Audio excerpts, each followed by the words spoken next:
Meeting with Henry having invocation for us, followed by the flag salute.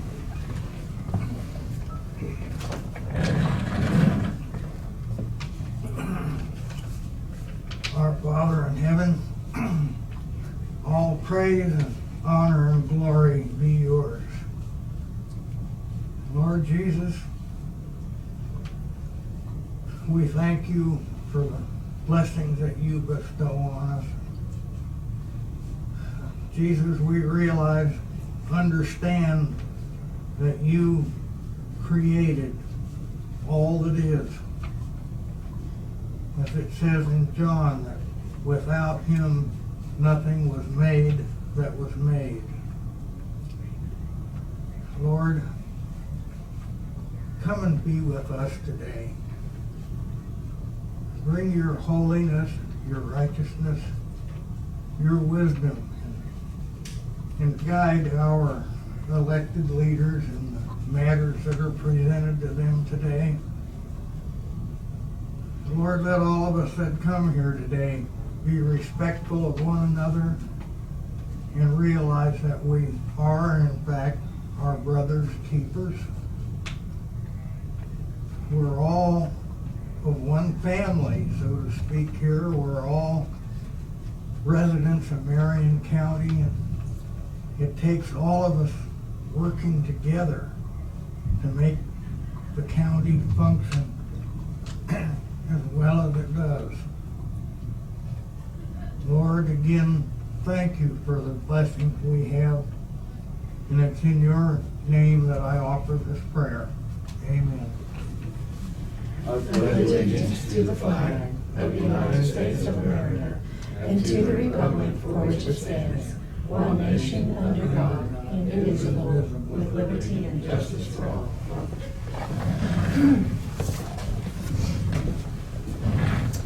Okay, so before we get started, I want to continue that subject on the flowers. So that would be just the commission buying it. Am I understanding correct? Yeah.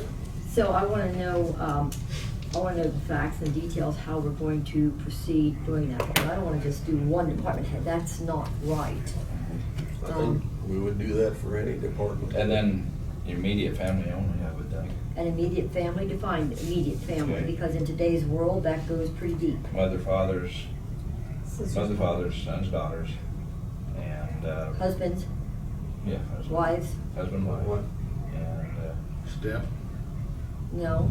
Well, see, you could. yeah.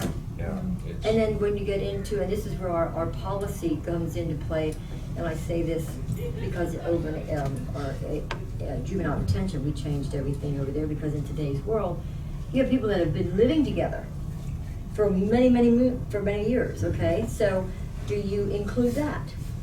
Because the loss of that spouse could also be just as detrimental, or I say spouse, live-in, could be just as detrimental. I mean, you need to define it, because you will step on toes if you don't, in today's world, get things straight. So where would we, or how do you want to do, I mean, when you say you're doing it as a commission, where do you draw the line? What would you say on that? I mean, I'm just asking. I mean, that's a deep subject. And I know over in the other ones that we have, it's an individual thing for the I don't commission. understand what you're talking about. Well, we don't either, so you're right. We had a department head that lost her mother. Oh, And so we kind of decided that maybe it'd be nice if we, showed her respect and sent them a little flower bouquet or something. And I would think that for any department head, as far as that goes. yeah. And so we didn't do that though for Lisa Reeder, and I really feel bad for that, because she lost her husband. Yeah. I I mean, wonder if other commissions have like a state, like a policy, if there's something in there. see, I don't think so. Yeah. Because I don't think so, because in that case, you step on toes eventually, Somewhere, because of the way it is. somewhere you do. Yeah. And so to keep yourself clean, it's just like in certain places, you don't discuss politics, or you don't discuss religion, just because you want to stay neutral. I Yeah, I don't think know. with like my company, they don't let you do like, I mean, you get like a day or something for like if it was an uncle or an after. I think there was 3 days. Yeah, well, they're But bereavement. yeah, I like that. I don't know if that would kinda, I kind of personally like the idea of a personal thing. If you want to send flowers, send flowers. I mean, I will send flowers. I have no problem with that, if that's what I would like Well, to I do as mean, an we could do individual. it, you know, the commission, it comes from the commission, and if you wanna contribute to it, fine. If you don't, that's fine Well, that's also. outrageous. That would not be a team. That would not be from the commission then. Well, then we could just send our own. It doesn't matter to me. I just thought, you know, out of respect, it'd be nice to. And it is nice, but I'm just saying, if we're gonna do it, we're gonna have a policy to where we're gonna decide who and how and where we draw the line. Because I don't wanna hurt somebody, I don't wanna hurt somebody's feeling that loses a stepson or something that they were very close to, or somebody that was maybe engaged and just didn't get married, and, I mean, how do you do that?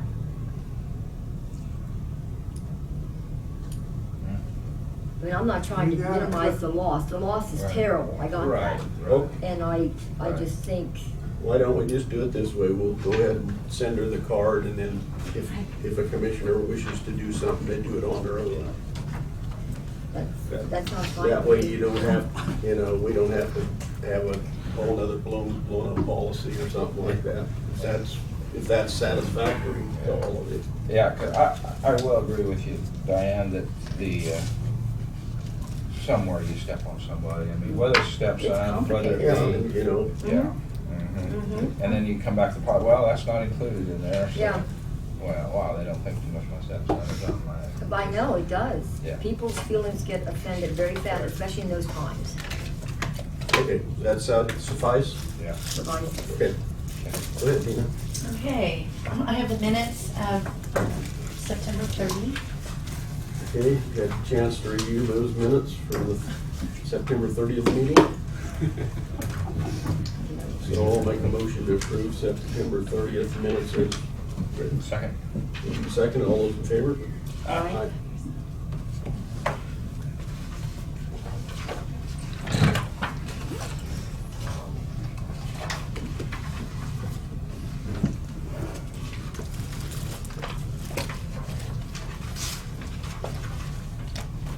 Thank you. I'd like to say something about the, well, it was said in the minutes, it's nothing really important, but it was said about blocking the railroad tracks. It was not, well, I was asking about the railroad. It's not blocking, the railroad isn't blocking the tracks, they're blocking the crossing. I know it's just kind of semantics and stuff. But we have to get, you know, pretty specific. And then it said for long periods of time. Well, what is a long period of time? I mean, I don't know, I didn't say that, but I just kind of wondered what is a long period? Well, there is a specific, or you're a railroader, it Right. used to be that there was a specific amount of time that they could block it. Right. And I don't know So what that is, then what is that? Yeah, So that would be a specific. somebody used to tell me it was a half an hour, I don't know, but, you I've know, heard I it. know that there's times it's far more than Right, and I that. think depends on where it's at too. Yeah. on the boxes, like by the sidings and by the crossings, it's called RMCC. It's a 1-800 number that they can call dispatch and report if it was, 20 minutes or whatever, and then my husband would have to respond. I mean, that's one of the things that they can report it, and then if they know that it's kind of becomes a nuisance or something, then.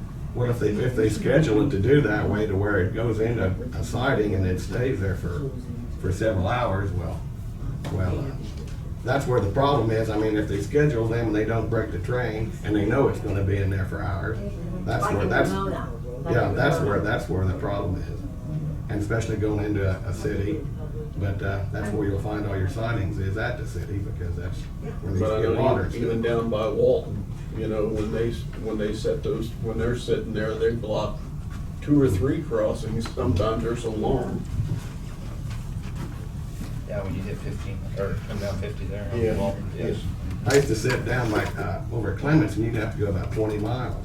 I mean, if it on the south side, if you want to get, I'd have to cross back over, and they wouldn't sit there. I'd go to the engineer and tell him, I said, well, you're gonna move this, or you can split it, or I got deliveries to make. I have medicine to take to people, and And they do either break the train or they, well, they usually break the train, which I mean, it'd be 5-10 minutes. Well, it is kind of important, and anyway, I'm done.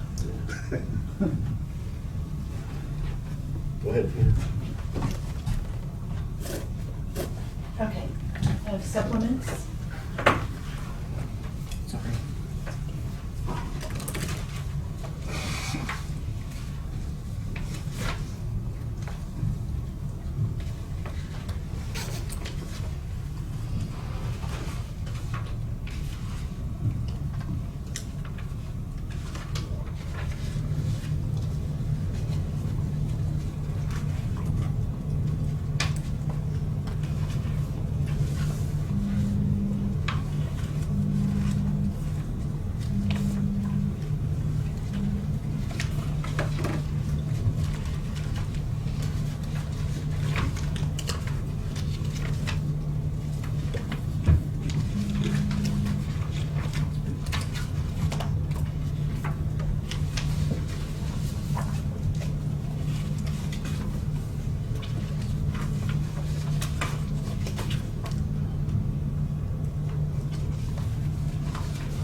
Is that senior citizen? And that's what that's for. Yes.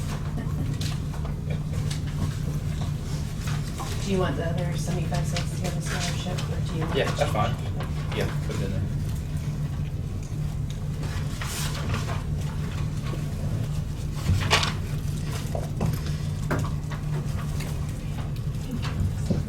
Oh, He's got these, just a There's nothing to sign. just a review. Yeah, this is just a review. Is that something? For the public, there's just a project. Okay. Real repetitious. I'll mention it in a second. Oh, okay.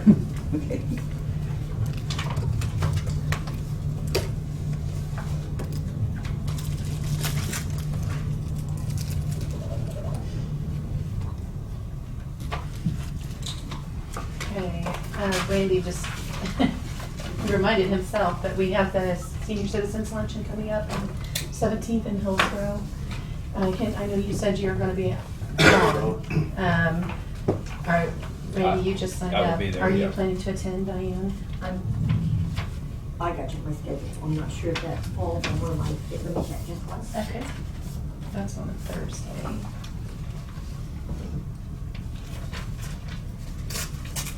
And that's at Hillsborough this year. Yes, I'll go ahead and plan to attend. Okay.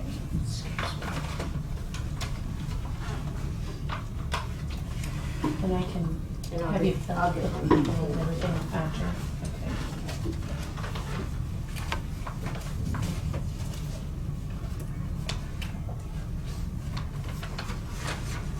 Postcards. In your packet, you had a copy of the bond and indebtedness report from the state. It's a lot of stuff on there, but that's just the summary. Every county has to report on behalf of all of its entities, and then this is the conglomeration of that, so that's just for your information.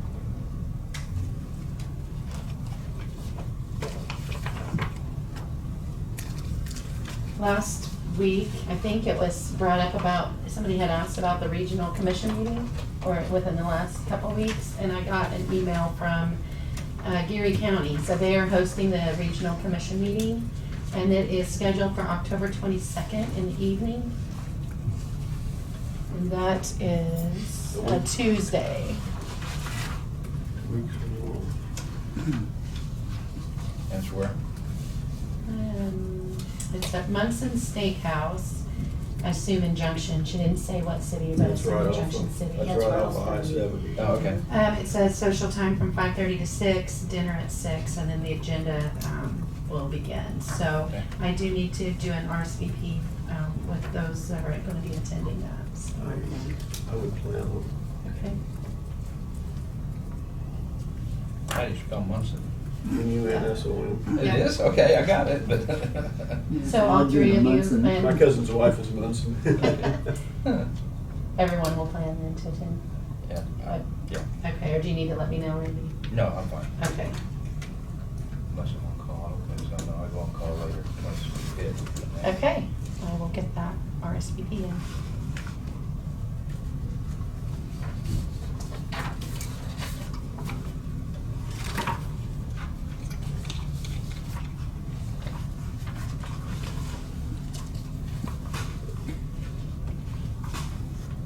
Don't you? I know. Okay. I do have two scheduled salary sheets there.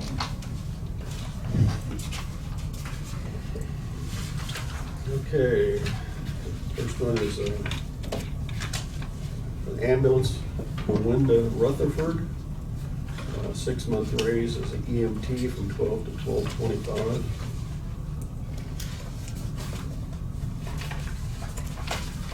And planning and zoning, Sharon Olmsted, 1-year raise as a planning and zoning director from $37.28 per month to $39.51 per month.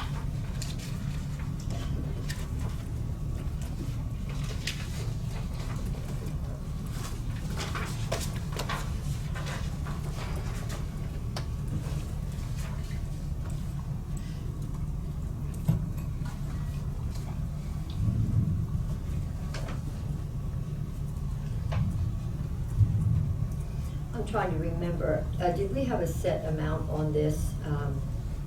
How did we come up with this? I don't remember. Do you remember what the policy is on that, how we came up with that? It's based on the 1-year mark of the pay plan. Which pay plan, the old one or the new one? I would have to check to see what you used when you put Sharon in her position. So we actually established something when we said, because we were under the old pay plan at that time. Right. I'm not sure what wage you used at that time, whether it was the old or the new. Okay, well, we On wouldn't have hers. used the new if we didn't approve it yet, am I correct? I mean, I'm just asking because we didn't discuss this, so I just was wondering how. we I don't come know up what with you it. discussed at that time, and I don't remember Okay, so exactly then where. how did we come up with the number? The 1 year, Mhm. it would be the 1-year mark on whichever pay plan you used to set her wage at the time she became planning and zoning director. Okay, so it would have probably had been the old one since we didn't have the new, because this is a year ago, am I right? I would have thought so. I would have thought so, yes. Yeah, I'm not sure. I haven't looked at it. I Can we didn't prepare. verify that before Sure. the meeting's over? Yeah, or if you want to Appreciate table it. it and do it next week, that's fine too. Okay, I would just like to know, Sure. okay, if that's okay.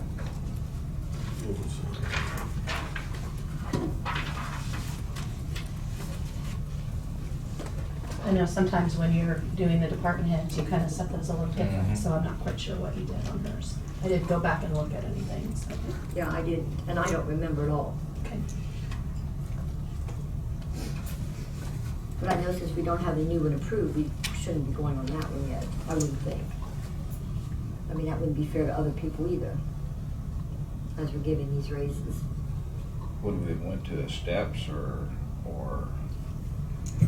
I don't know, and I probably was not involved in that conversation either, so I might have to check back and see if there were any notes. Yeah, well, So, I'd appreciate that. Sure.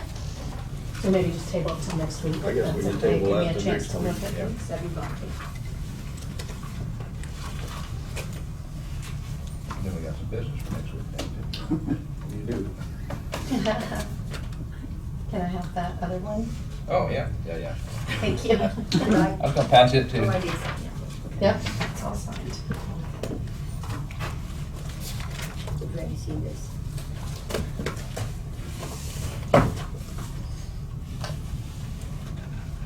Okay, in your packet, you have a request for financial assistance for the juvenile intake remodel. And I believe this was discussed previously, but it's been quite a while ago. They're requesting $2,460 for the remodel of the juvenile intake. And then she has on here what they have already paid for and, or what they will be responsible for. Mhm. So the heating and cooling, furnishings, etc.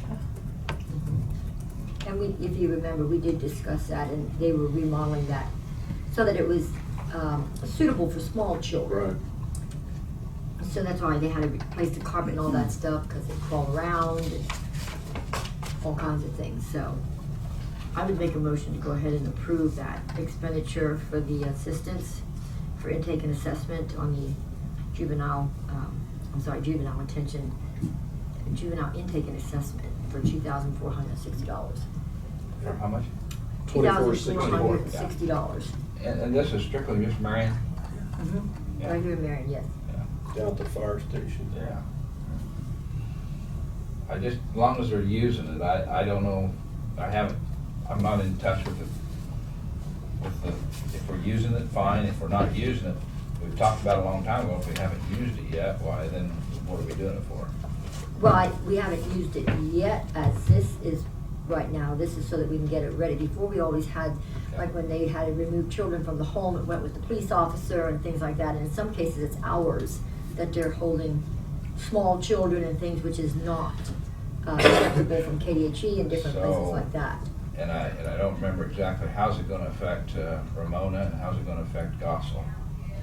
If they take a child from those towns, they're gonna bring him here first? Is that- Probably, yes, yeah. Okay. Yeah, it's for the My county, take on it's it. for the Yeah. Be county. a central location for them to come to. Yeah, okay. I would second it. Okay, been moved and seconded to approve that bid. So, all those in favor? Aye. Aye.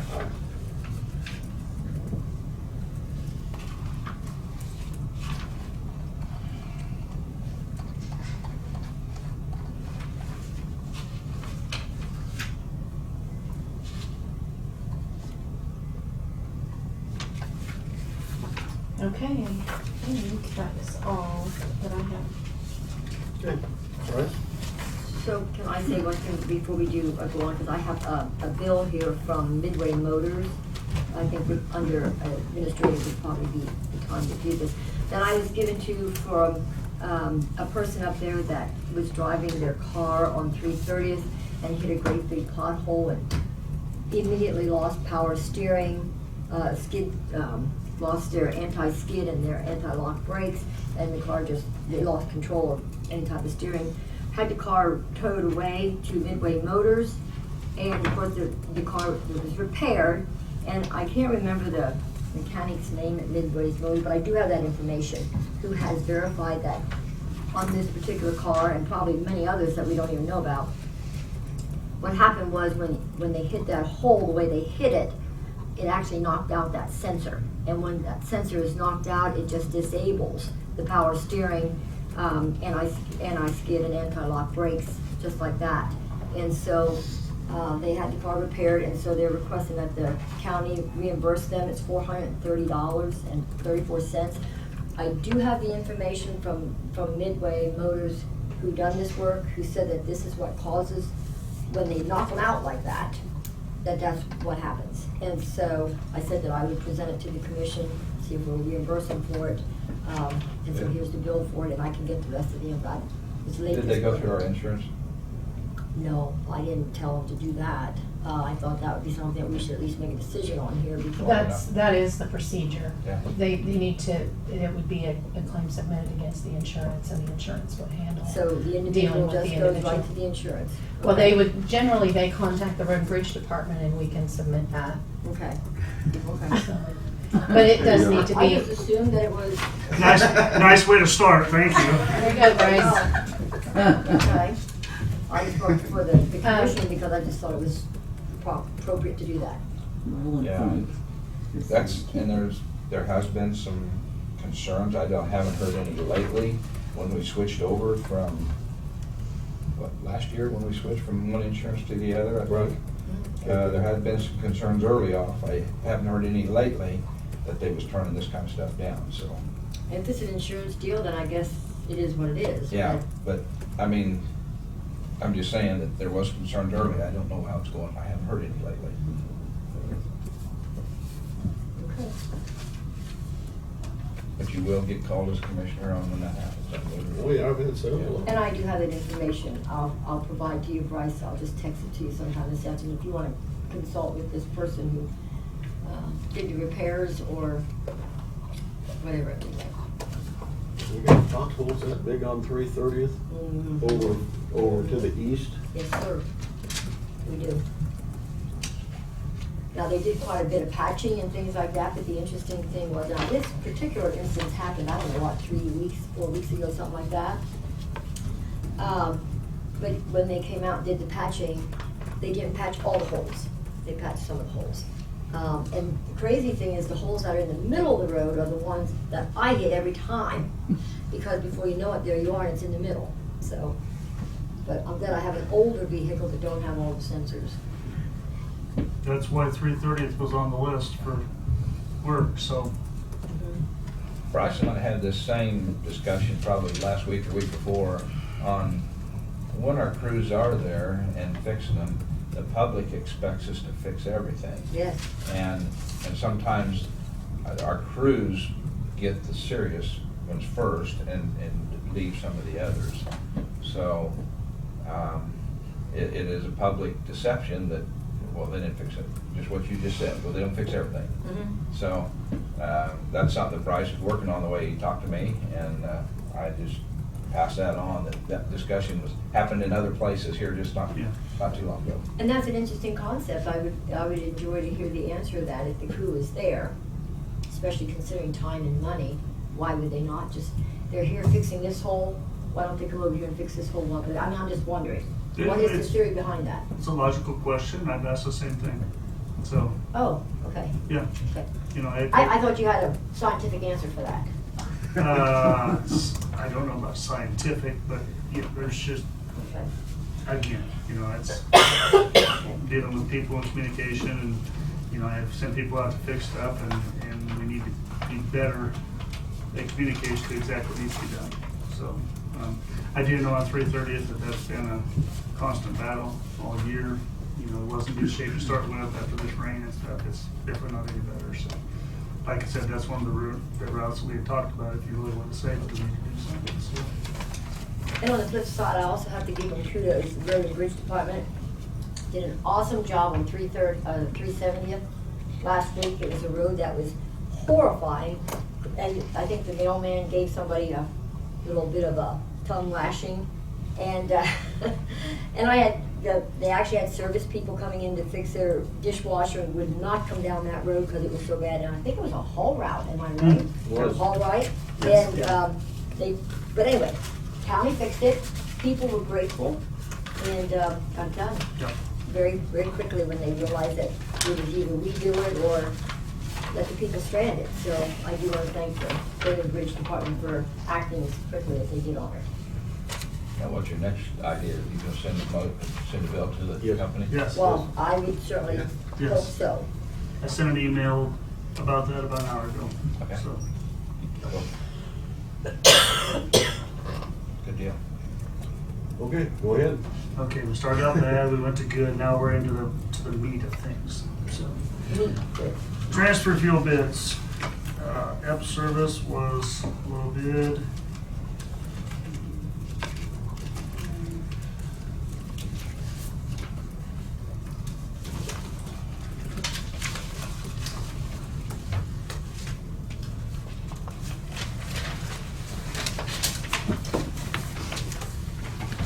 We're close again, within $100, or right at $100, so. Okay, we got two bids again, Cooperating and EP Service. EP Service being the low bid of $16,643.50.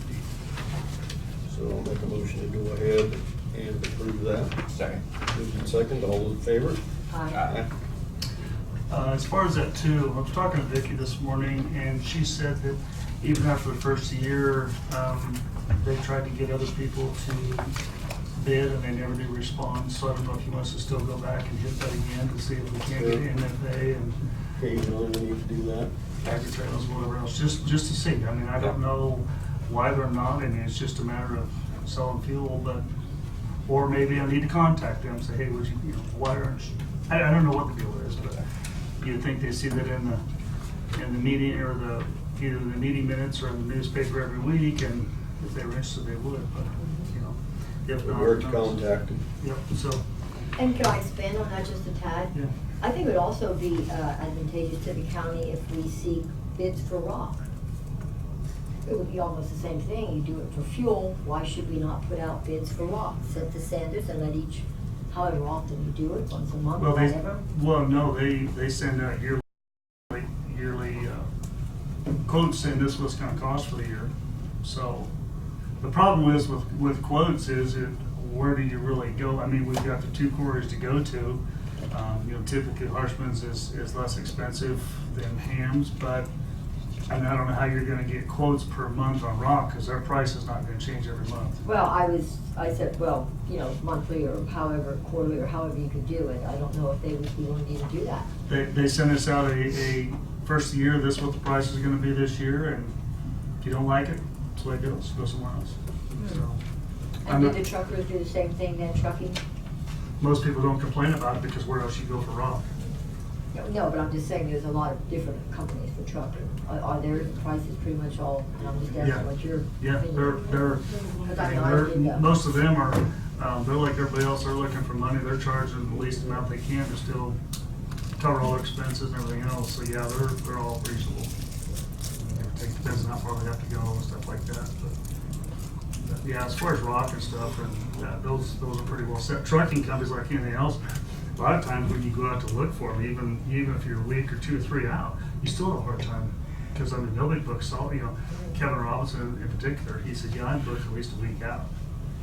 So when you start looking for trucks, you gotta be plenty far out, so. Well, But, Okay.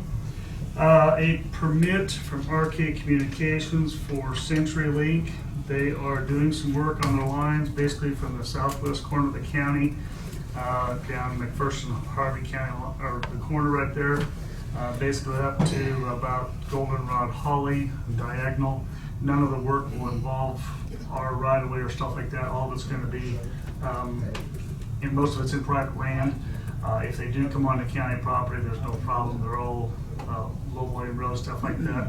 No problem as far as I'm concerned. I request approval.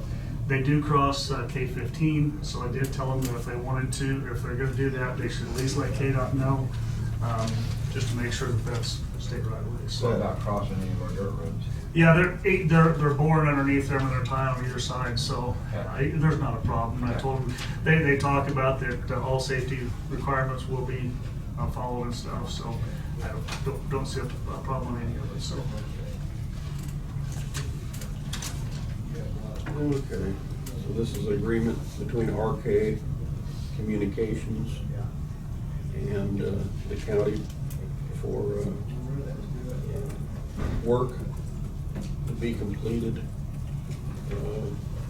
There's a map on the back, if you want to see where it was.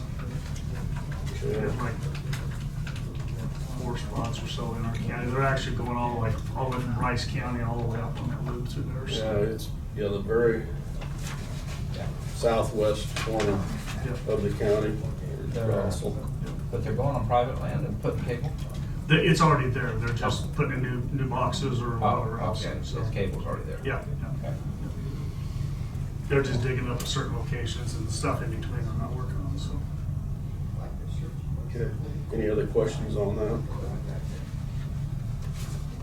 So I'll go ahead and make a motion then to accept that agreement with RK Communications. Second. Moving second, all those in favor? Aye. Aye. Okay, just the last sheet there. Yeah.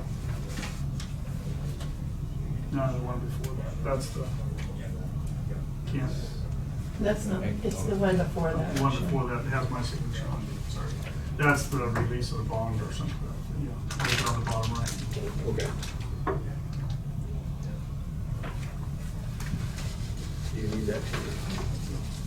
I think I'll get the number to you. I think it's gonna be number 3 or something, but I'll follow through real quick. Diamond Vista follow-up. They scheduled the meeting from Thursday to Friday. Jesse was there along with Tanner. Actually got some, what they thought was good news, a little bit change of attitude to where Diamond Vista seems more encouraged to try to make things fit or make things work. They actually went out and visited some areas, and they felt that, Tanner and Jesse both told me that they felt that Diamond Vista kind of has changed their attitude. They're gonna try to fix this stuff up. So they did that. There's still been no schedule. Tanner did send out an email Friday, said, hey, we requested a schedule, still have not got that back. I guess Tanner told me that he went to a state energy meeting, and I guess this was the talk of the meeting statewide, that this is not how you work with counties. So whether that created some of that backlash, whatever you want to say, but Tanner said there was a lot of people talking about it. So, I mean, it's making its way around, and I really think that's gonna hurt the, and now if and when they ever try to work with other people, because that's one of the things they're gonna find out or talk to what's going on.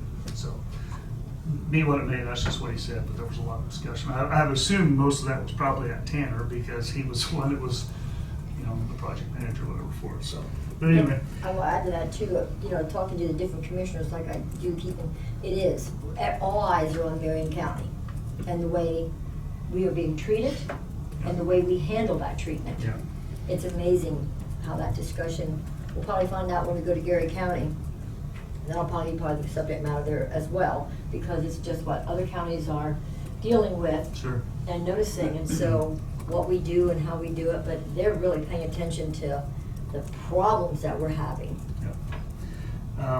Received this morning an email from project manager that they are saying everything west of Goldenrod is ready to be final accepted.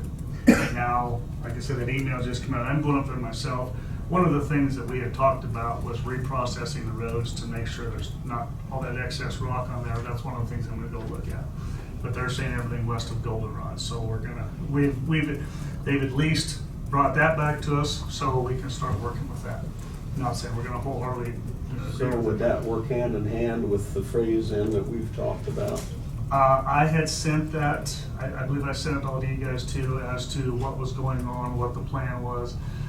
Again, saying that there was a schedule or whatever else to make that work, depends on how much equipment they're gonna, you know, and it's one of those things. But, yeah, I mean, it's at least it's a start. I mean, Goldenrod's gonna give you quite a few miles to work on. Like I said, when I go up there today, I'm gonna look at them and just drive them all and go over Will this include the videotaping?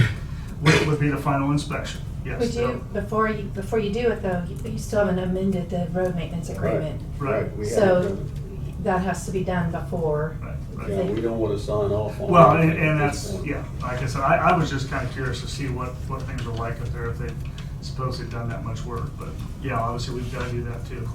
So did you say you sent out a road schedule that you made up? Because I don't recall, maybe I overlooked it again. No, okay. Sorry about that. He sent it to, I believe he sent it to Brad. Sent it to Brad and you, and I asked Tina if she wanted to send it to you. So that is this then, Mm-hmm. Yes, okay? Yeah, it's on the Yes, table there yes. for you. So. And, But this is just the letter saying that, this right here, is this the schedule? that's just the spreadsheet of what Kirk and Michael has issues with.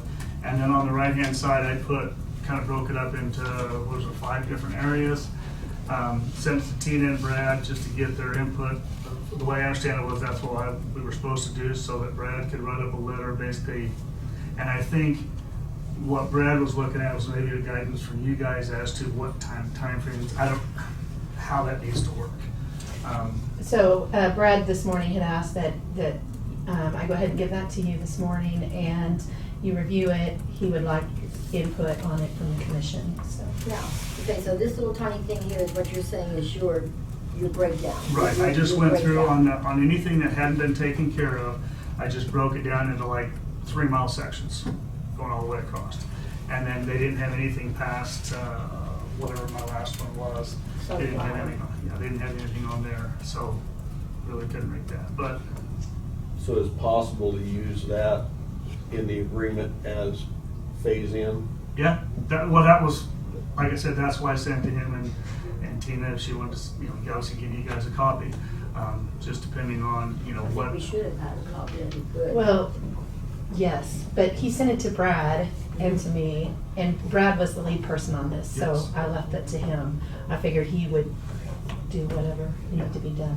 So I think that's what maybe you guys need to get back with him on what you think, and I'm just going by what, Kirk and Michael has given me. Like I said, I'm gonna go up and look at them, but, at least that's the phasing per se that you had asked me to do. So how would we determine a timeline? Would that be with the help of Kirk and Michael, or? Well, the biggest thing is, like when I sent it, I told Brad, is it's very, very tough to put a time frame or how do you want to say, liquidated damages or whatever else, because all these issues, some of them are minor, some of them are major. And that determines that, as well as how much, you know, if you really, really want to get their attention, you say, we want this done within a week. Well, if they're going to consider that legitimate, they're going to have to be bringing in about 20 pieces of equipment to try to do these sections. But if you give them several weeks to a month on each section, then they won't have to hit it with as much equipment. So that's kind of up to you as to how you'd want to set that. But I mean, the other thing is maybe set them up on a revolving schedule. Say we want this one done by this time. We want the next one done a week later. Because the biggest thing is going to be mobilizing the equipment back to these areas. You know, wherever we need. If it's just blades or whether it's whatever it takes, I don't know. Excavators, backhoes, because we've got some culverts that need to be fixed and stuff like that. So all that comes into play. Is it a definite, you know, the only definite would be is whatever it is the commission wants to come up with a time frame to make this work. Obviously, we've been working on it a long time, and you know, if you really, really want to put your foot down and take care of this, then you go more towards the aggressive side, saying that we've been dealing with this long enough, we want it done, therefore we give you X amount of time. Is 30 days aggressive, or is that lax? I would say, in my philosophy, if they're concerned about it and they want to get this done, 30 days is plenty of time. Because most of the equipment out there that I've seen was rented, or could be rented. And again, if they were really concerned about getting this done, the equipment's not the problem. I mean, you can get equipment, they'll drop the equipment the next day if you want it. The problem is you have to have help and money. But again, that determines how aggressive or assertive you guys want to be with them to. Third thing's the weather. Well, again, there's a lot of things going on out there that I think could be done with bad weather, whatever else. I mean, you know, I'm saying if they're working on the string roads or whatever else, and there's piles of dirt out there, those piles aren't going to drive by themselves in October. You got to go out there with a dozer, a blade them back and forth. You need to disc them. You can get the work done, but it may cost you more money. They're looking at the fact is, well, we're not getting charged per day or whatever else for liquidated damages, so there's no sense to fight it. But if somebody held their feet to the fire, saying, of course, that's all their tower roads or string roads, whatever they call them. That's kind of their baby. But they still have to deal with the issue of sharing with their floodplain permits too. There's a lot of things that need to be addressed there, and that coincides, but yet follows everything that we've done here too. I first stated 30 days, but the more I think about it, the more, if you got I don't know how many sections you're gonna come up with. Well, there's 5 so far. Five sections, Yeah. and so 5 of them, and if it goes 30 days, that's for 5 more months. Yeah. And that guy sat there the other day and said, well, we're gonna be done out here in 30 days, so. And not only that, when you talk about money, and I know this is one of their big things, but it's either gonna cost them the money or it's gonna cost us the money. Mhm. So the longer we let them drag this out, it costs us more money. So, and this was originally supposed to be about a 13-month project, and we're already well over that. And I know the weather, but I mean, I'm not gonna blame the weather on all of it, because like he said, and I've heard this a lot, there was a lot of things they could have done on some of those days they took off. But anyway, who do you want to pay the money, us or them?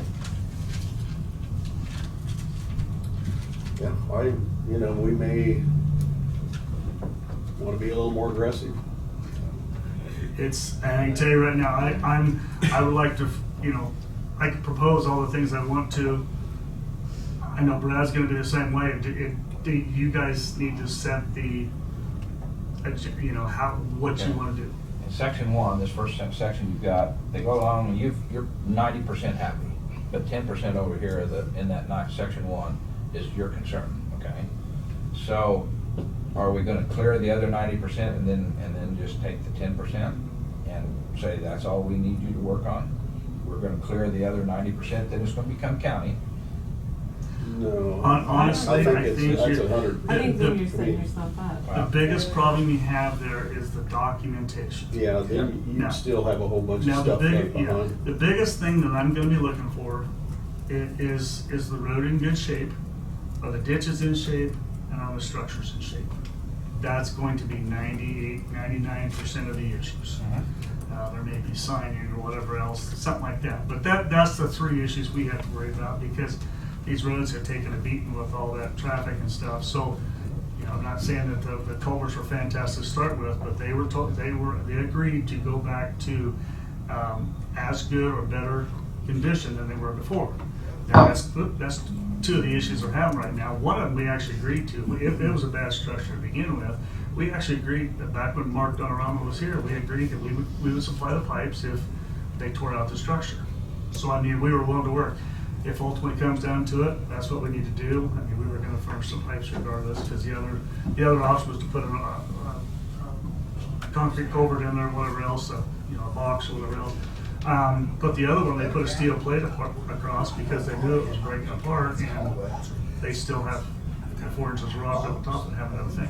So those are gonna be high dollar items. As far as reworking the roads and the ditches, stuff like that, that's stuff they can do fairly easy, but culvert's a little difficult. But honestly, I think that we have to be, like I said, 98, 99% sure. I'm not saying that we wouldn't accept something that wasn't there, but I mean, we've got to look at that individually, but we don't want to start that process. Well, now, first of all, there you let that one go down here, we got to be careful there, but again, we've got to make sure that those roads are as good or better condition than they were before, and right now they're not. I think if we get an adequate phase in and get an agreement on that RMA, it's gonna encourage them they aren't gonna wanna stick around here for 6 months. I hope so. That's all I can say. I think they like it here. They're already spending their time, so I would disagree with that. The contractors might like it, but NL might not like it. I don't know. Again, I guess that's something that. I just feel like the key to it is getting an adequate phase in and getting approved. Well, and like I said, that has to be the communication between, Brad and yourselves, or with my input and whatever else. So I think that's something that you need to follow. Well, I mean, I'm glad that you got that to Brad so he can look at that and Yeah. see that we want to start this in phases. Is Brad Get it gonna be here done. today? I'm not sure. I text him to see, and we'll see if he responds. Bryce, I wholeheartedly got to put our trust in you, as far as I'm concerned. Well, yeah. And you're going to be dealing with it. I think you know that we're all anxious to get it over with, get done, move on. So you bring back something, I guess after you talk to him this week, maybe you'll know more what you feel like. Well, I mean, I have to remain optimistic as much as anybody that. Bryce, Whatever, call it that. Yeah. My father-in-law's called me. Anyway. We have to remain optimistic that they're gonna turn around and try to get this done. I mean, unfortunately, we have to remain optimistic until we get to that point that, okay, that's it. The two things that I have going for me are, both Tanner and Jesse have been here from the start, so, like I said, unfortunately, coming in June, I didn't see a lot of this stuff, but I have no problem taking on the responsibility of making that work. Those two have been fantastic. If I had a question or whatever else, let me know. So I honestly think that we can get to a resolution as long as they're willing to resolute. So And I appreciate that you stand up for that, but I still say Tanner and them play a big part. We pay them. Right. We're, and that's specifically their job and expertise Yeah. solely.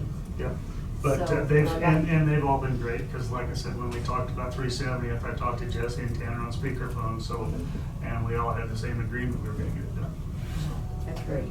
But anyway, so like I said, based on, I don't know if you guys want to talk with Brad first and let Brad get back with me, or how do you want to do that? I think basically Brad is waiting for some direction from the commission on what you want him to do. So. It'd be nice if he was here, he would hear that. So, and obviously, I mean, you guys know you called me, emailed me, what if you need something, let me know, I can sure do it, so. Okay. So, and yes, on that 370, if I did send out an email that we're gonna send them a bill, and I have not heard otherwise, and I honestly don't care, I I think that's only right. Are you preparing the bill? We will, yeah. You're yeah. prepared. Yeah, we gotta put a label, we gotta get the tickets and stuff like that, so. Bryce, when you send that out, can you copy me, please, Yep. so I can be on the lookout for the money coming in? Sure, Thank you. yep. So, I've got some promotions as well as a new employee.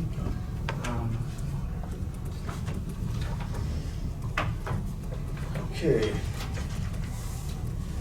This is on from Special Bridge, Jeffrey Silhon, part-time seasonal to full-time equipment operator 1. That will be a 6-month and 1-year raise from a start of $10 per hour to a salary of $22.67.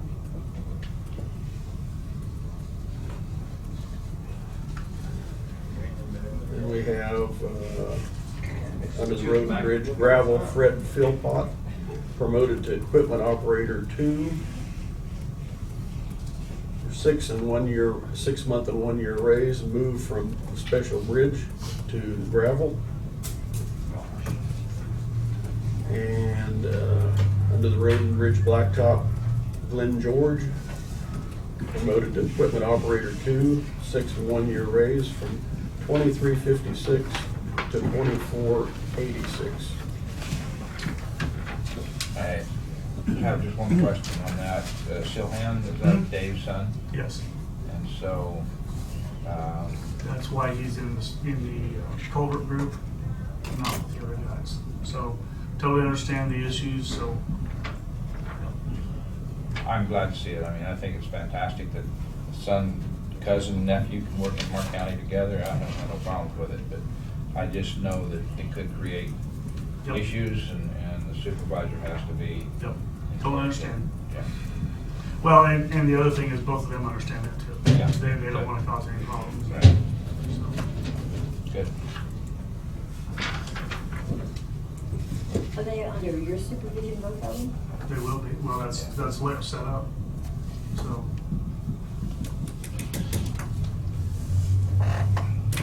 We've had that issue before. Oh, yeah. We seem to be a rash of it. Hey, you can't help it in this county. But, We have a, we It do have a happens. I know you policy. have a policy. Yeah. Yeah, so this And is an not old against the that needs to policy. be updated as well, but And like I said, neither one of them want to cause any problems that could affect either one of their jobs too, so. Dave, he's a long-term employee. Yeah. so when you give these promotions, especially like to road grade operator 2 and so on, do you require certain training and education to make that promotion?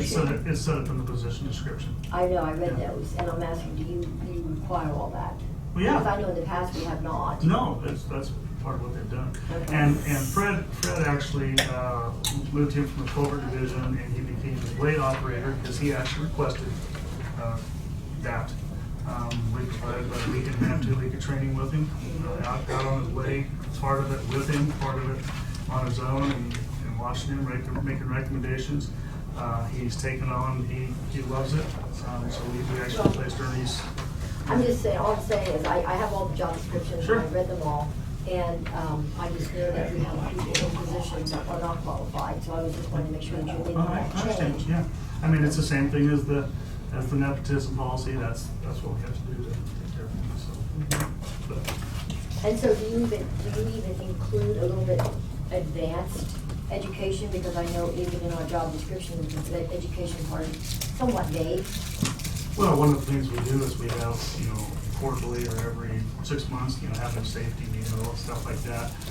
As far as individual training, I don't know what that would really be, other than, we've talked about bringing in, experts to train everybody. I think training and advancement and education is good for everybody. Well, I do too. Yeah, And so Warren that's- Bowers puts out a nice, and you get it, and Oh, yeah. it shows all kinds of training on crowning and. Sure. And I think And- everyone should Yeah. attend those classes. Well, we just watched the video, even though it was meant for more the upper management to leadership, was on gravel roads. And every one of the guys told me they learned at least something.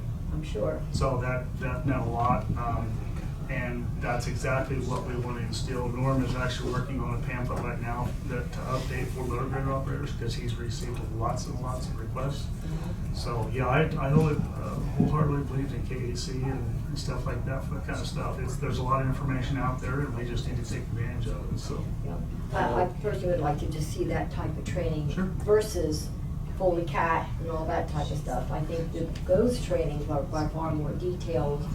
And Well, that's what the then- other counties go by, is those type of trainings, Sure. because they really hit how to do the roads, not necessarily how to run the equipment. Well, but honestly, it takes both. It takes both. You can't run a machine, you can't do the road, and if But you, so. vice versa, though, we have lots of guys that can run the machine, but do they do the roads? Well, we've talked about it before, that's one of the things we're working on, is to go back and rebuild roads and getting built back up to what I need to be. It's like anything else, it just takes time. Does CAT still offer that training that we had in They a couple will- of years ago, I guess it was? They will offer whatever training you want. They have people qualified that have been running that equipment for so many years. That's why CAT goes after them. They get retired county guys, city guys, state guys, whatever it is. Those guys are absolutely fantastic when it comes to running equipment. But again, like Diane said, that they teach you how to run the equipment. They don't necessarily teach you how to. Yeah, but when they were here the last time, they were out They actually did, yeah. rebuilding a road. Yeah, and that from what I understand, the tech guy to come out, he said, I want you to pull up shoulders, whatever else. Well, based on the criteria, if you didn't do it right, he bladed it back and he went back and started again. So I mean, it was one of those things, definitely hands-on. There's all kinds of stuff out there. It's so. But they do, like you said, and I appreciate you saying that they do concentrate on more like the equipment, but Well, what we've done in the past. that- That's yeah. obvious what we see on Yeah. our roads. The problem we got is that, well, I say the problem we got, but I mean, we have very experienced people that know how to build roads, and that's part of the reason why that's what we do with our training, is we put them out there with those people. And they show them what they do, they tell them what they need to do, and, So then I guess if that's what we've been doing all this time, why are our roads not crowned and ditches made? I mean. I'm not saying it's- we've done it all the time. Okay. And I said before, that's an issue that we have to address and that we want to address. I told you before, and I told these guys, we get these roads rebuilt with proper crown and proper base and everything else and ditches, we won't have to work as much. And therefore, that will create more time doing everything else.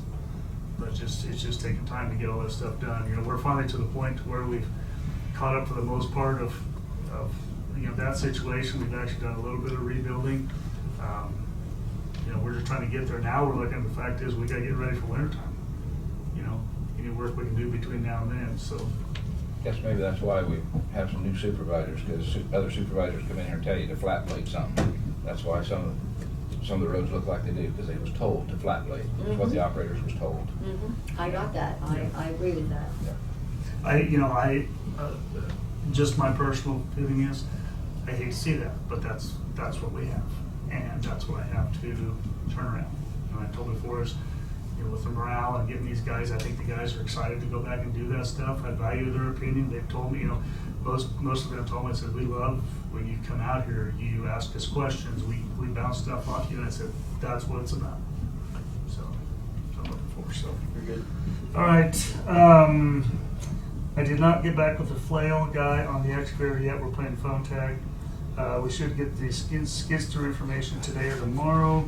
I also sent you the KDOT cost share, one that I was gonna send in. I did notice a couple typos. I don't know if you guys read it. If you have any comments, go ahead and go with it. It's due by Friday.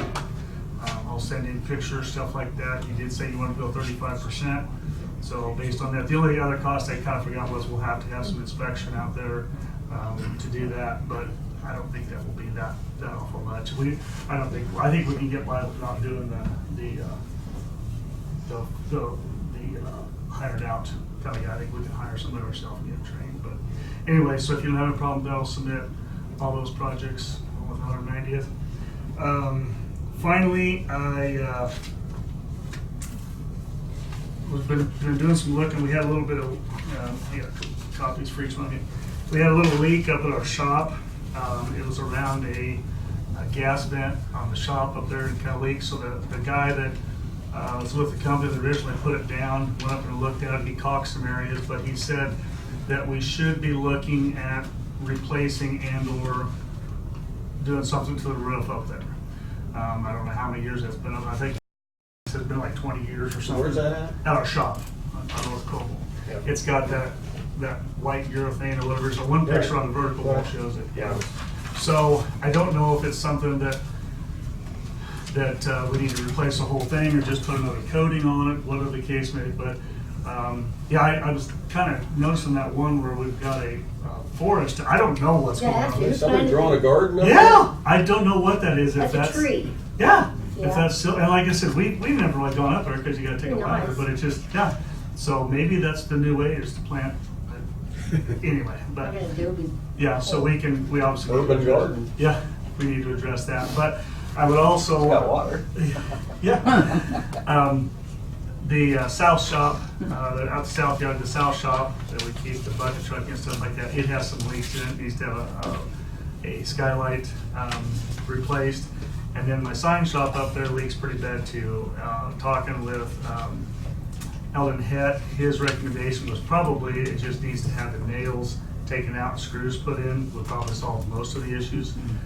South shop, other than the skylight replacement, would probably be the same thing. Don't really know, but I guess just letting you know that's probably something that we need to work on in your near future. I don't know what you want me to do. Is that building probably 40, 50, 60 years old? Which one? The south shop? Probably. If not more, Yeah. it's old. Yeah, like I said, it's nice to say that we have cover, but if it leaks all over the place, Yeah. then it kind of, because you go inside, the floor is always wet. So, but anyway, I don't know if you wanted me to go to more information, come back with you and say, we obviously need to go out to bids and just put all three of them on one bid, maybe. Do you know how long that roof has been on? Don't know. According to this. Because I know those, when they put on, had a fairly long warranty. but- I thought people said it had been 20 years and that was what the warranty was. Well- Now, he said some of the damage looked like it may have been from hail, but nobody knows. You know, typically, nobody ever notices about hail until you have start leaks, and then it's too late.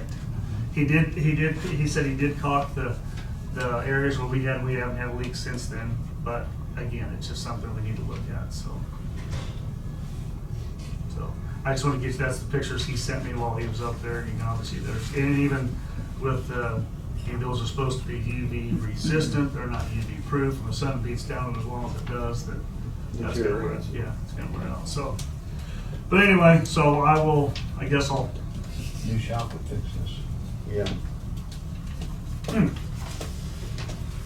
I just said that. oh, what? I just said that. Okay. We were just trying, we In had a different some- location.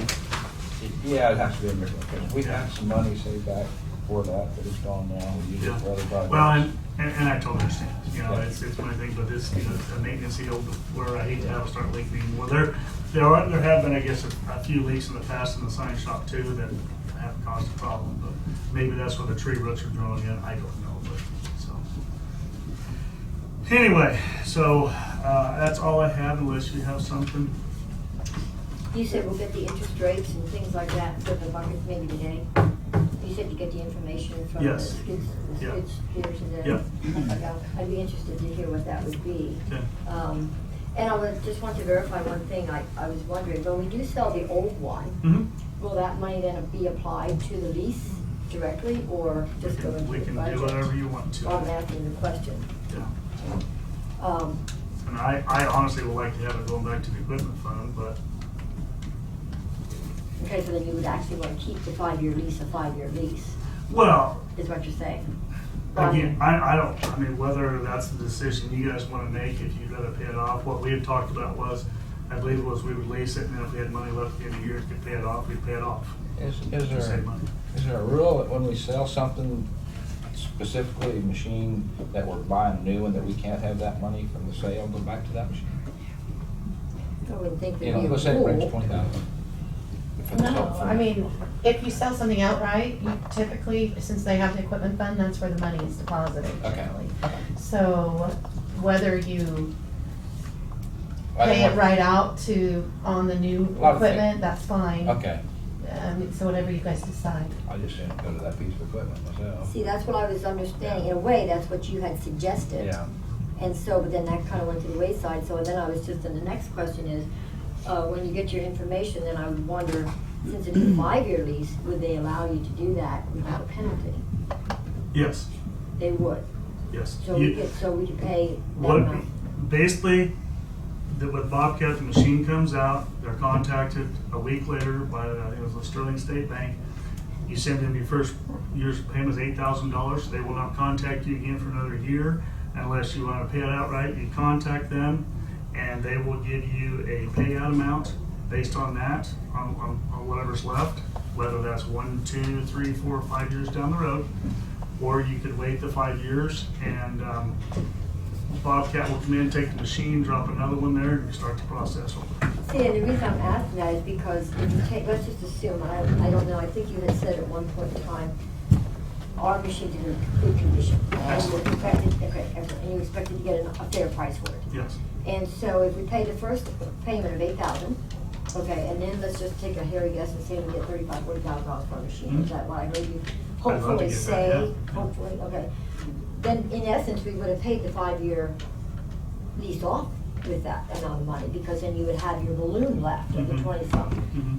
So I'm just wondering, then would we be obligated then also not to just pay the 40, would we have to then go ahead and attack the balloon, or would we have longer for the balloon then? You set up the payment plan if you want to buy it out however you want to. You can make yearly payments, you can pay it off all at one time.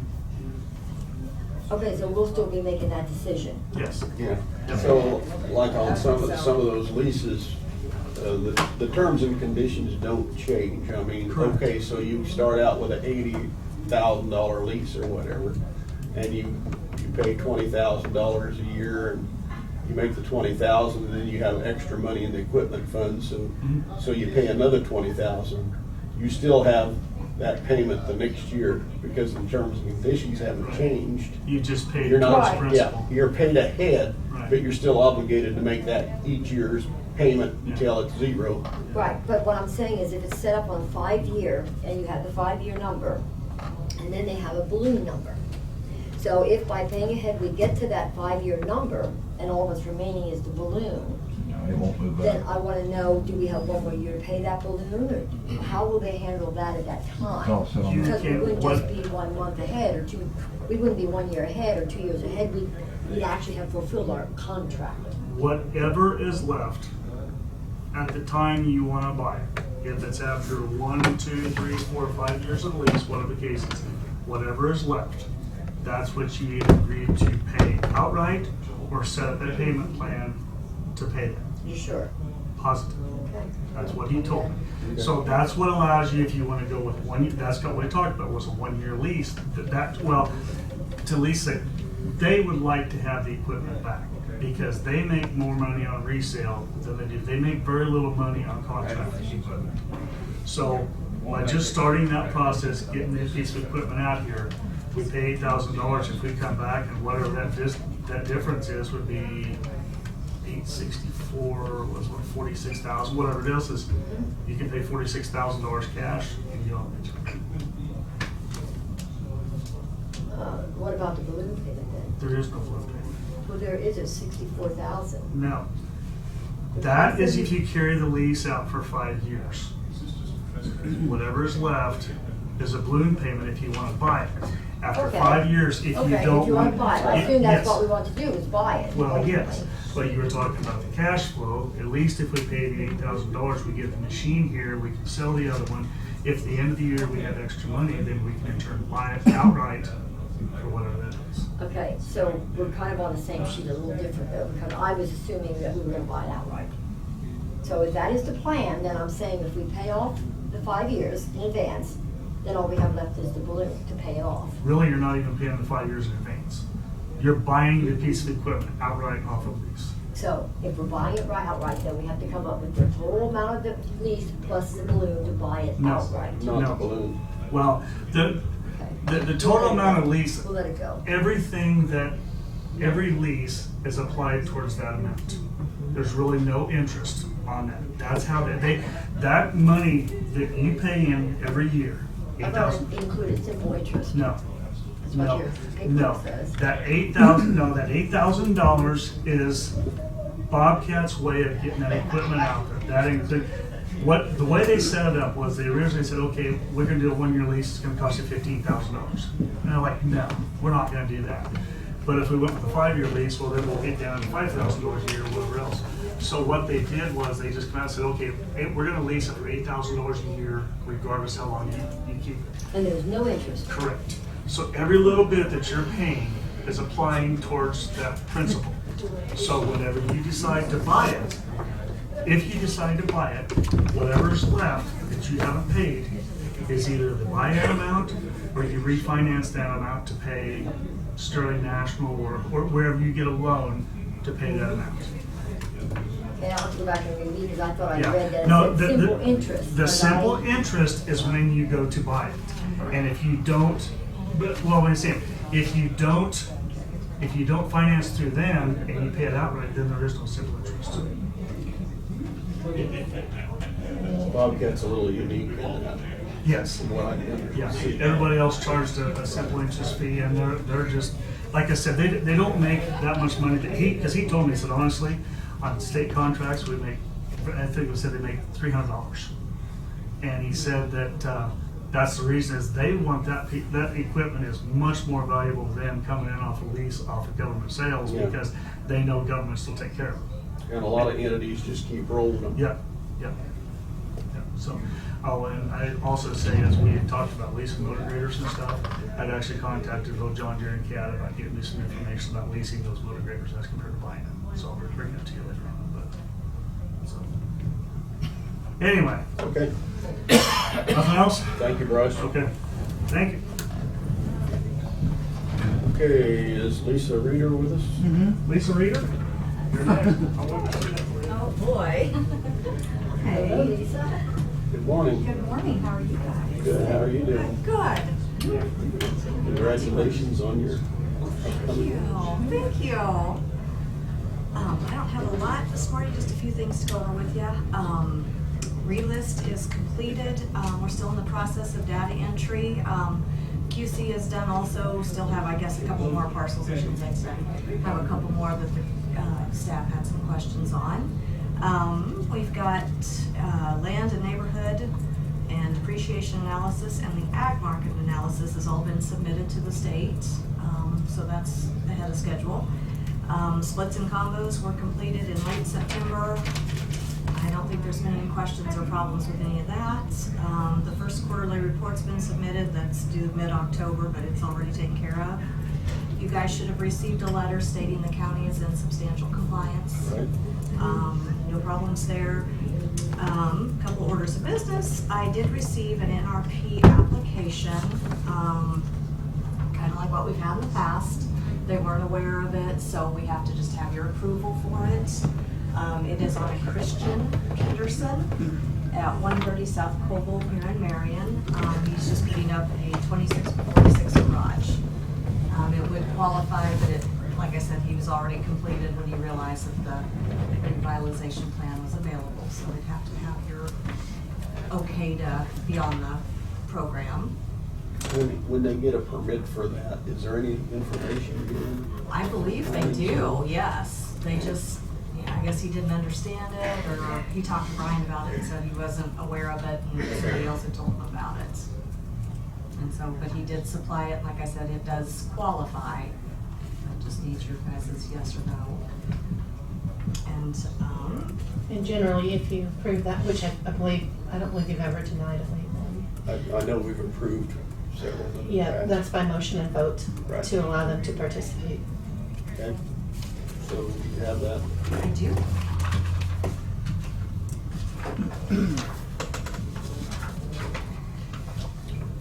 So I'll make a motion to approve Christian Peterson for revitalization on a 26x46 garage located at 130 South Coble in Marion. I'll second it. Okay, moving second, all in favor? Aye. Okay,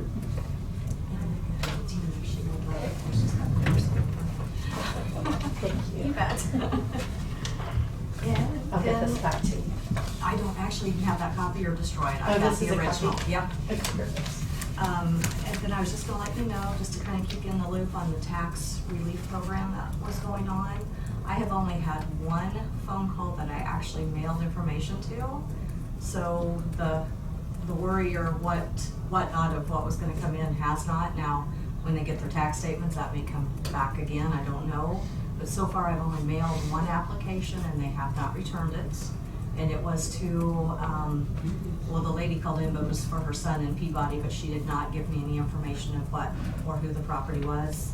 I did tell her the requirements and what it would take to be eligible for it. So, like I said, I don't know any more than that, but just so you know. And then the last thing, my computer, I have had issues. The state did a major, well, actually, they did a major upgrade.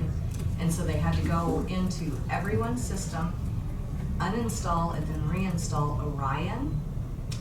And mine was the first one that they did that attempt with, and it would not reload. So Lloyd has been working quite a few hours with the state, and there's just been no way to get it to load.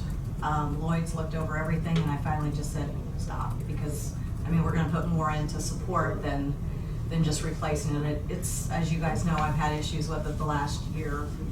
Are you planning on replacing it? I was gonna let you know, he ordered me one, it is under the $1,000, but I went ahead and had him go ahead and order it, because I am kinda getting in the busy time. I went ahead and had the state reload Orion on my own laptop, which is, I've been doing that last year. I didn't have any problems on that, so at least now I do have an Orion system that I am able to work on. But I just thought you guys might want to know that there is going to be that coming through. It is under the 1,000, but I don't know what his bill.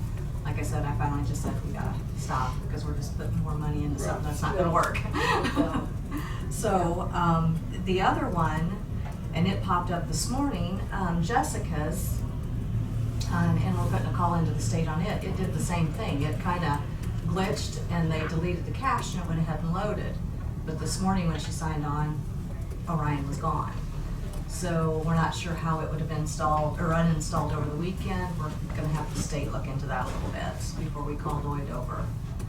And I hope that's what they did anyway. That's what I kind of said, to have them reload it. Is her computer old also? It's probably one of the older, yeah. Mine was actually from when Cindy was here.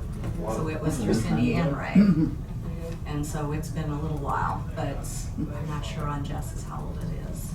But we're gonna look before we just order another one and see what we can come up with. Because it did load properly last week. So, time will tell. But besides that, once I get the new system, I'll start with Marco modeling, and like I said, we're ahead of schedule. Everything's good. Very good. You guys have any questions for me? Nope. No, you're doing great. All right, that's it. Thank you. Thank you. Have a good one. You too. Is Isaac here?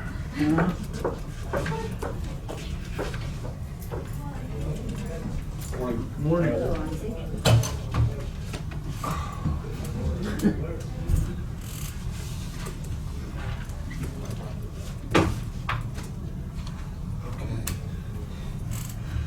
I'll just start off with the big thing that we have going on out there right now is the heated dock.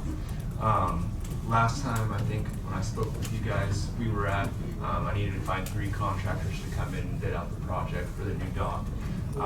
I've got 2 completely done. Their bids have been submitted. I did find a 3rd contractor that was interested in the job. He contacted me on Thursday. He came out to the lake on Friday and looked at the dock, and he said he is hoping to get that bid completed this week. And that would be our 3rd and final bid. I've contacted the insurance company and let them know where we were at. He said that's perfectly fine. So hopefully by the end of this week, we'll have all 3 bids submitted in for that, and we can see what's next. So that's where we're sitting at there on the dock. We had our 13th annual chili cook-off this past weekend. We ended up doing it outside. It was questionable in the morning with the rain, but we did overall had a very good turnout. We ended up selling 297 of our chili bowls. So that kind of gives us an idea of how many people came out there to try the chili. We had 15 people enter their chili, which is tied with the most that they've ever had out there. So overall, that event went really well. Craig Johnson, the Kansas fish biologist, is going to be coming out the end of this month to do, they're gonna stock. I know for sure at least channel cat. They're talking about maybe doing some more walleye and saugeye. He said he wasn't sure on that. But they're going to be doing netting as well to look at the fish populations.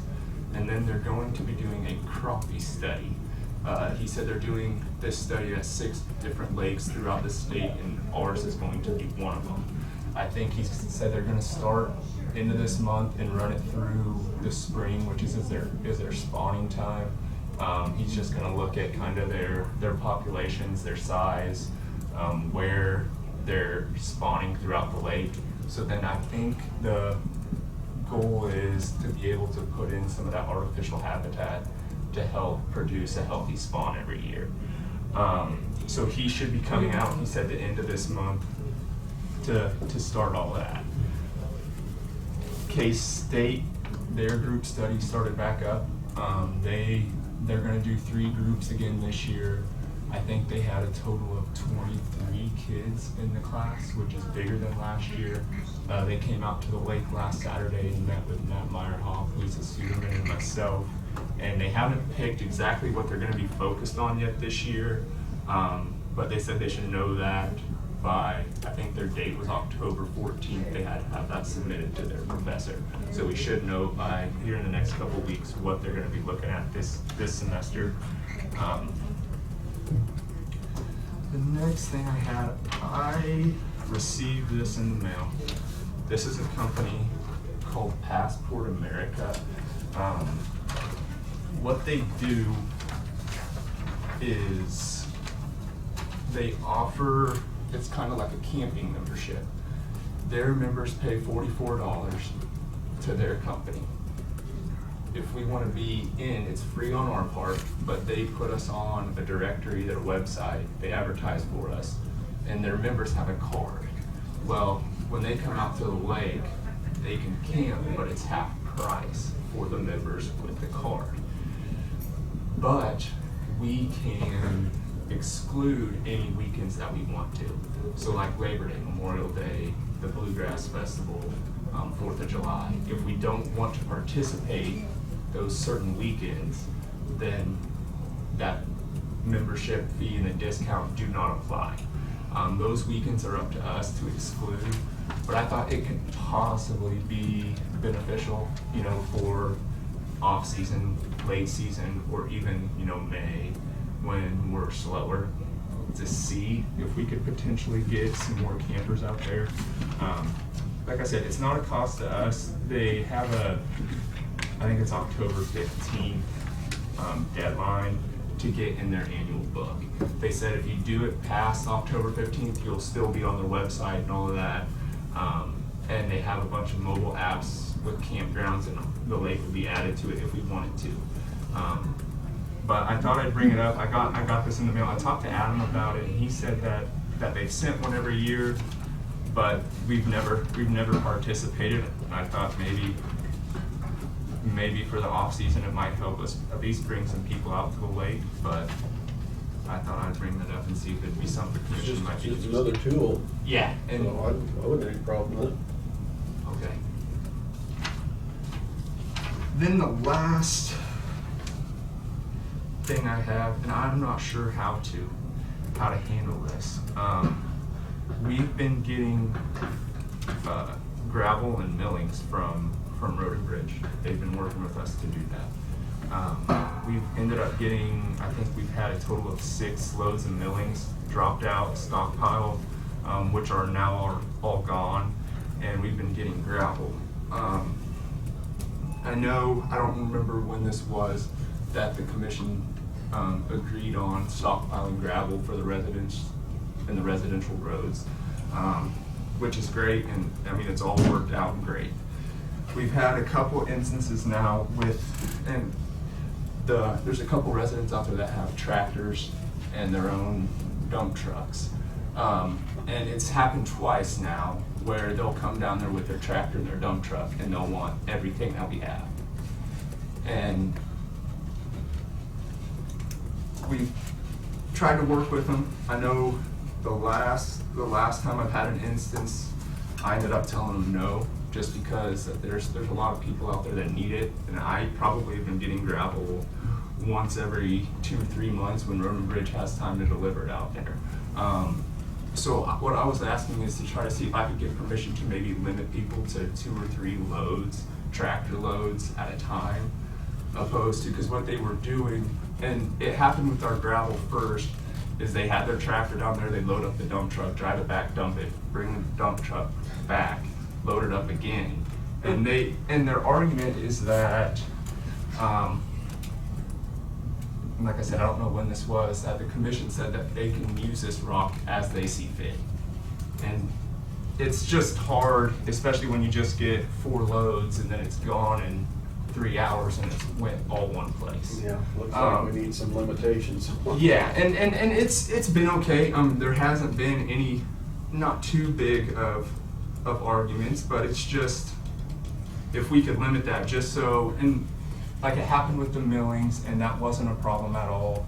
But I guess people are able to get a lot more than they used to be able to. And I was just trying to see if there was some way to maybe regulate that. That would be okay with you guys. I guess you didn't think about that until people Yeah, started right, building yeah. sheds and Yeah. stuff out there and Yeah. putting their own tractor and dump truck in. Right. Because what it started out as was if they would bring their pickup up, we would use our tractor, load up the back of their pickup, they'd go, and we'd do that a couple times. But when they have their own tractors and their own trucks and everything, they'll just come after hours and start loading it up. So should we limit that to the, we need to load it? See, and that was something that, and then that would at least have them come and talk to us before they go down there and just start loading it up. And that was the real big issue that I had. It was like at 8 o'clock one night, and they just went down there and they kept loading up the truck. And so I wasn't sure what exactly, because I wasn't sure what the discussion was when they first passed that, because their argument was, well, they were told that they could use it as they saw fit, and that's what it was there for. Which, I mean, I don't think they're necessarily wrong. It was just kind of. Well, I imagine when we were talking about it, we were talking about pickup trucks and Yeah, that sort of right. thing. That's Correct. kind of what we were focused on. Right. But I think that you need to, if you've got the loader out there, you guys need to load it. Okay. So, And actually, that's a good idea, because we shouldn't be having a lot of those older people out there doing that type of shoveling in the summer and stuff Right. like that, so. but you and said I- they even loaded the pickup trucks. Themselves. Them- In one of the themselves. instances. Oh, some of them just Yeah, shoveled they- it themselves. Yeah, Yeah. they've been, because there for a while, I was under the impression too that, and I was told this, and maybe I'm wrong, but some people were wanting you to load it, and they wouldn't load them for them. They had to And load it themselves. We've had that, yes, we have. Okay. There's been a couple times where that's happened, and one of the reasons is the bed of the pickup had been too small for our tractor, and I did not want to dump rock and damage the truck. And then the other instance, our tractors were down, and they did shovel load it. If we're available, I've told people we have no problem loading them up. Okay. Because I know I had people call me, and I'm like, God, this old guy, and it was hot. Yeah. I Well, mean, that's a little different, though, if they come down with 2 buckets. Well, and that's, yeah, well, no, that's. he wasn't coming down with 2 buckets, but he was coming down with his truck and was loading, on a trailer, I think. Yes. And a Yeah. trailer, a little, Yeah. little trailer just behind, Mhm. that and they were shoveling that. I thought that was way too risky Yeah. for us. But, so you get these loads, did you say, how often? We've been getting them, well, the gravel more so than the millings. I was gonna say, we've gotten the millings twice. Both times they brought out 3 of their truckloads, which those were maybe 2 months apart, but the gravel it's probably about similar. About every 2 months we've been able to get gravel. And when we get it, the gravel, we've been getting 4 loads, in the back of the shop up there on the the west side of the dam. And I understand, because a lot of that, 4 loads or something doesn't go very far. It doesn't go very far. When you have it piled there, it all looks them good, roads. but. I know, yeah. that's right, but you start, even pickup loads, it goes Yeah, fast. it does. It does. Well, and then once you put it on the road, it doesn't get very far. That's right. Yeah. Yeah, so I understand it's a multitude of problems. Yeah, it is. Yeah, And that's, like I said, it's working. But how do you get the word out to the people that it's there? Because I know a lot of times Right. people don't even know it's there. Yes. And those who do know, so I think also getting the word out and then maybe establish times or something for certain people or people coming to get it or whatever. Yeah, and honestly, the only way that I've been notifying people is if they've come in sometime between and say that they need gravel, I just have a list and I'll write their name and number down, and then as soon as we get it, I'll call the people on the list. Now, if they're not on that, I don't post it anywhere. And then other people find out after the rock's gone. Yeah, well, and it goes pretty quick. Yeah, that's It- true. it's- Is there some way to get the word out to the residents that? Well, we've played around with there's a lake director, we've played around with the idea of trying to start, I don't want to say a newsletter, but some kind of weekly thing that we can send out to everybody that wants to be on the list and kind of just update them on what's going on. And we could possibly include that we've gotten gravel. We've talked about trying to do something like that, because there are a couple residents out there that took it upon themselves to start a lake directory. So all the residents and trailer owners that want to be on that list can be on that list, and it has their address and phone numbers and all of that. That's a good idea, because that's similar to the agenda that Tina puts out. People put their name on the Yeah, list. correct. So even if you had a newsletter, or maybe not newsletter, but just one-time notification, that one mailing to everybody, if you Right. want rock, get on the list. We have, yeah. And then there you have it, they've been notified. And then when you get rock, you can call them, and if they don't contact you, then Right. they were notified. I mean, And- rather than every month sending out a mailing, I don't know. Right, and- It's costly. Yeah, and we've talked about that, whether it's an email or an actual mailing thing, because there's been a couple times I've had people contact me about when I'm coming in here, or where we're at on certain things that we plan on doing.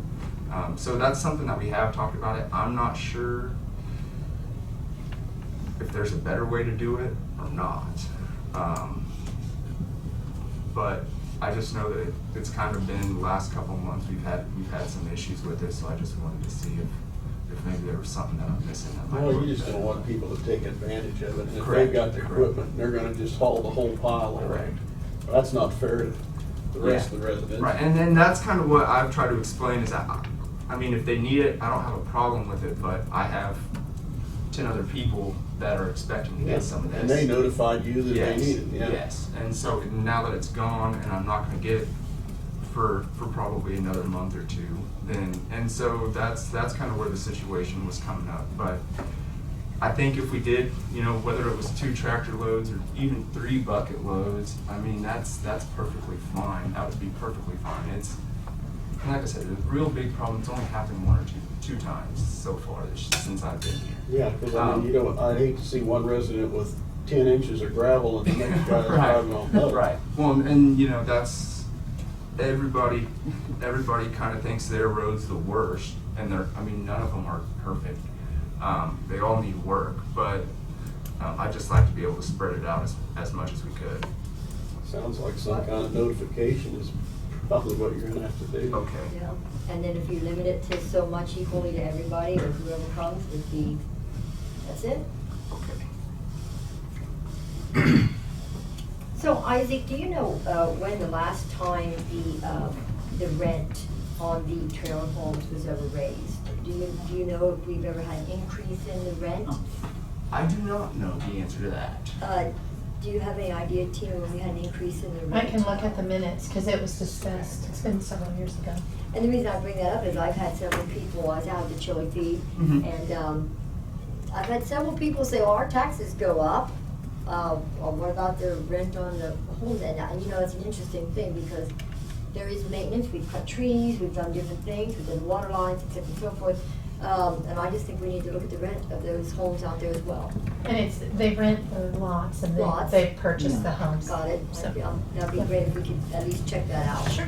See if it's something we're Maybe we interested in. need to just make sure that we review those every We couple of should. years. I think so. Okay, that was my question. Anything else, Isaac? Oh, I was gonna ask you, now, is the K-State study gonna involve anything with the blue-green algae?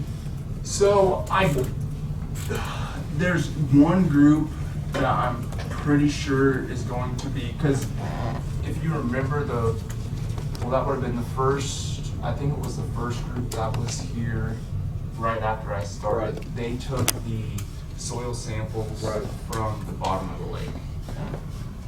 Once they were done, they had submitted those samples to the lab to get analyzed. I believe one of the groups this semester, and I don't know this for sure, but I believe one of those groups is actually gonna take what they found in those soils and examine that and let us know what they found. Because that first group did take it, but by the time the semester was done, they had submitted those results, but nobody has ever really analyzed them. And so I think one of the groups this year is going to look at those samples and see exactly what was in them. And I will report at the RAPS meeting that I just Yes, attended. yes. They discussed that. Okay. And yes, the representative, they had several representatives doing different segments of the RAPS, and that is gonna be one of the primary things that they will be addressing out the lake this year, is Okay. the lake and the water conditions. Yes. So you've basically been under a warning from spring. Yeah, through now. and it was really weird this year, because we were under a warning. I think I was just looking at it when we got the results back. It was the last 6 weeks, pretty much, of the season. Well, for the past 6 weeks, we've been under a steady warning. Because we were put under a warning in April, and then we were dropped back down to a watch, and then we were completely lifted, and then we were put back into a watch, and now we've been sitting at a warning for the past 6 or 7 weeks. But during the warning period, this past 6 or 7 weeks, we did not have one bloom the whole 7 weeks. The water was cleared. There was none of that blue-green algae stuff floating at the top. And I actually asked, I'm not going to be able to remember her name now, but she was with KDHE when they were out doing their testing. And she said they've never really seen it like this before, because the cell count, the blue-green algae cell count, was high enough to warrant the warning. It wasn't a warning because of a toxic bloom or visual claws, because there was none. Just the cell count was high enough that we had to be under a warning due to, if there were to be a bloom, it would probably progress really rapidly. She said normally you'll have 2 or 3 weeks. If that bloom doesn't happen, that cell count goes back down. But ours stayed right there. And she said it doesn't help you any, but it's the best possible warning you can be under. But she said it's just very rare that you have a cell count that stays that high, but you never have an active bloom happen. And we still haven't. And so if you go out there and you can drive around the lake and look, there's none of that nasty floating stuff that we had. We did have that early in the year in like April, and it went away really quick.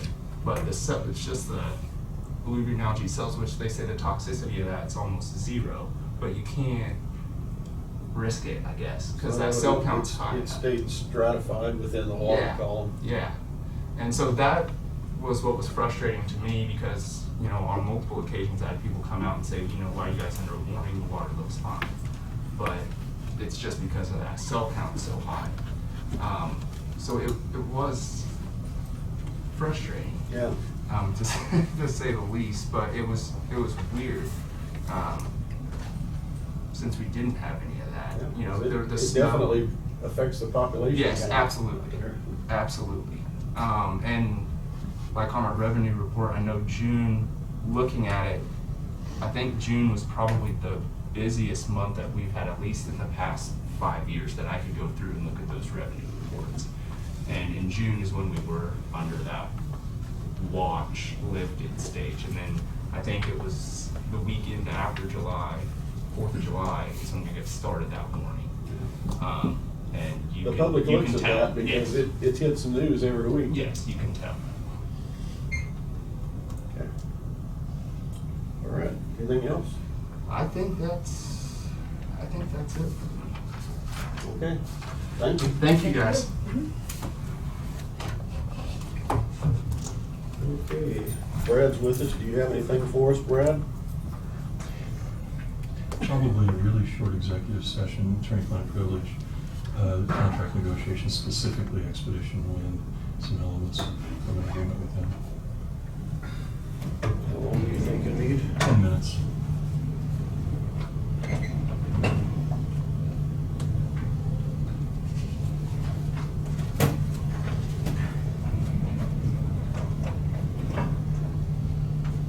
Okay. I'll move that we recess into executive session for purpose of evaluating legal obligations and requirements to be comprehensively considered, and including any development agreements and long-term ramifications regarding the expedition wind project pursuant to KSA 75-4319B. Number 2, for consultation with our attorney regarding matters deemed of attorney-client privilege with Brad and permission until 10:42, let's just say 10:55. Second. Second, all in favor? All that.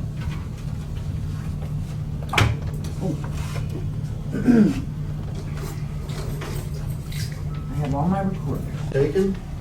That was the final item on the agenda. We'll now open it up to public comment, citizen concern.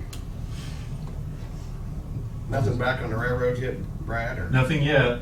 I'm still trying. Bring up that one thing, Isaac bringing up the being on the campsite website, not knowing how many people bring in, want to go camping and boating, and the boating rule of not being a Marion County resident. It would be a shame to drag a bunch of people in and then tick them all off when they couldn't use their boats. So, I didn't know if that had ever been. We never discussed any more after that. Maybe we'll save that for They can 5. use their boats, they just have to go slow. Yeah, but some of them like to come in water ski and stuff, and they can't go slow doing that, so that's, I mean, if you're gonna bring them in for recreation, last thing you wanna do is tick them off, they'll never come back. Yeah.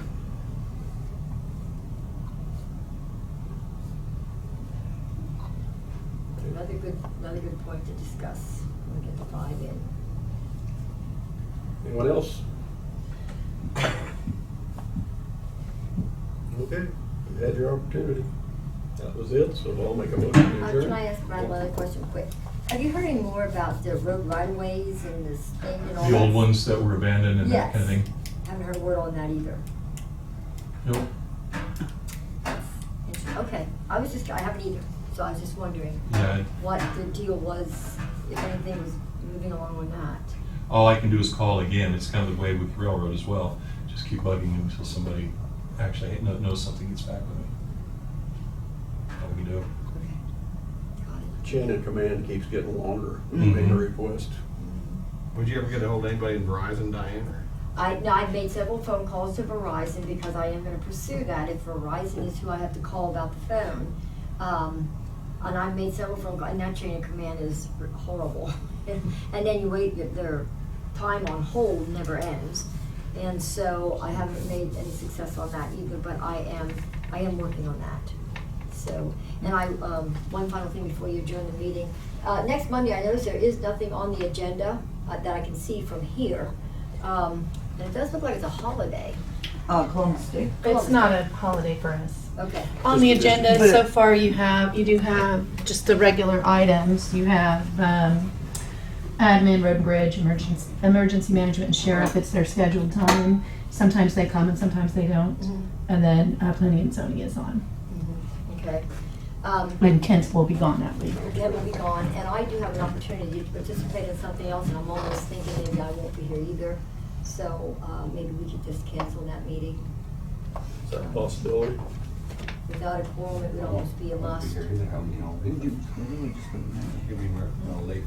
We'll just I'm gonna drag it finalize Is my that, will that plans. cause a Municipalities? hiccup with agendas down the road, trying to reschedule those departments back in? They have some stuff on the It'll be fine, whatever you guys say. government side, period, whether it's county or. If you're in favor of that, because I won't be here. I know.